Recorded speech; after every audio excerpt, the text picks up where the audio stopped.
មើលទូភ្ញាស់អស់គ្នានេះទូភ្ញាស់ពួងបានឲ្យ20គ្រាប់នេះកំពូលពូដង្ហាលទឹកទឹក the temperature sensor temperature កម្ដៅអានេះយើងអាចដាក់ពងហើយយើងអាចធ្វើការលើកកំបិលបានកំបិលអានេះគេហៅថាអូតូដៃ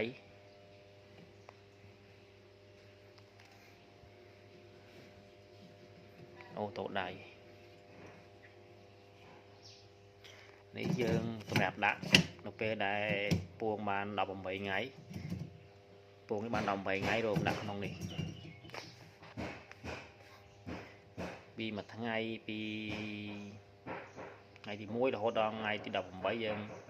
ធ្វើការដាក់នៅលើនេះដើម្បីងាយស្រួលក្នុងការបំពល់ឬកោពួងឲ្យកុំឲ្យវាកកសពល្អ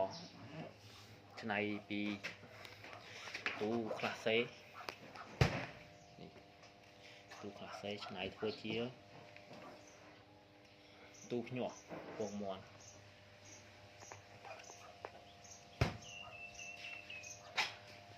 នេះរុនខ្យល់នេះ temperature យើងដែល temperature កម្ដៅ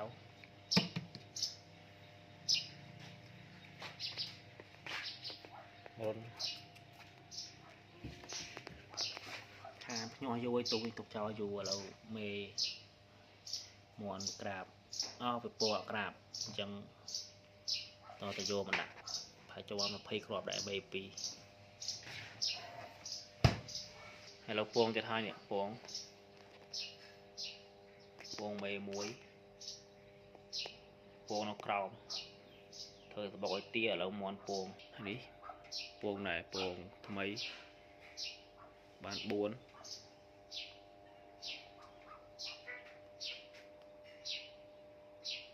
នេះពងទាកប៉ាយើង